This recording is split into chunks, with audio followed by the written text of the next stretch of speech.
Le Tchad rompt l'accord de coopération avec la France en matière de défense, évoquant un tournant historique. Le ministre tchadien des Affaires étrangères a annoncé jeudi que son pays mettait un terme à l'accord de coopération en matière de défense signé avec la République française. Pour lui, il ne s'agit pas pour autant d'une rupture avec la France. Le Tchad, dernier pays sahélien à abriter des forces françaises, met fin aux accords de sécurité et de défense avec la France, a annoncé jeudi 28 novembre le ministre tchadien des Affaires étrangères, quelques heures seulement après la visite de son homologue français Jean-Noël Barrot. Le gouvernement de la République du Tchad informe l'opinion nationale et internationale de sa décision de mettre fin à l'accord de coopération en matière de défense signé avec la République française, a déclaré Abderrahmane Koulamala sur la page Facebook du ministère. Le Tchad est un maillon clé de la présence militaire française en Afrique, constituant le dernier point d'ancrage de Paris au Sahel après les retraits forcés de ses troupes au Mali, au Burkina Faso et au Niger. La France est un partenaire essentiel, mais elle doit aussi considérer désormais que le Tchad a grandi, a mûri, et que le Tchad est un État souverain et très jaloux de sa souveraineté, avait relevé un peu plus tôt Abderrahmane Koulamala à l'issue d'une rencontre entre le président Mahamat Idriss Déby Itno et Jean-Noël Barrot. Le chef de la diplomatie française, arrivé jeudi soir en Éthiopie, n'était pas immédiatement joignable pour réagir à cette information, tout comme le ministère français des Armées.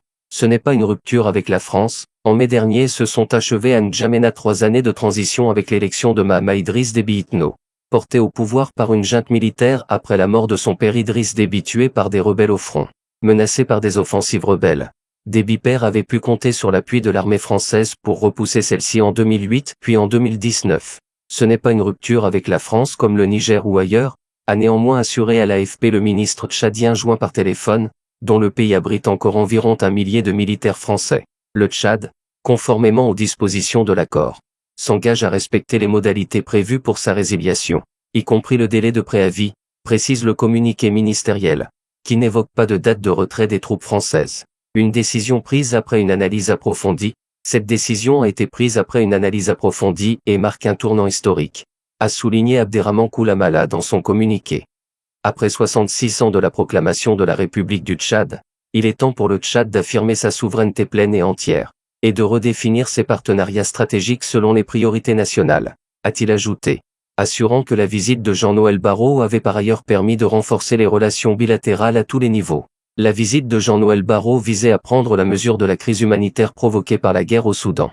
Aux côtés du ministre tchadien, il a visité les camps de réfugiés saoudiens à Adré, où il a annoncé une aide supplémentaire de la France de 7 millions d'euros pour aider les organisations humanitaires. Il a en outre exhorté les belligérants au Soudan à cesser leurs hostilités, et invité les puissances étrangères qui sont alliées aux belligérants à cesser de jeter de l'huile sur le feu en leur fournissant des armes. Il n'a pas cité de pays autres que la Russie. Mais les Émirats arabes unis sont accusés de fournir des armes aux paramilitaires des forces de soutien rapide, FSR, et le Tchad de les soutenir en laissant transiter des armes sur son territoire. Lundi, l'envoyé personnel d'Emmanuel Macron en Afrique, Jean-Marie Bockel, avait remis au président français son rapport sur la reconfiguration du dispositif militaire français en Afrique, qui prône un partenariat renouvelé et co-construit, selon l'Élysée.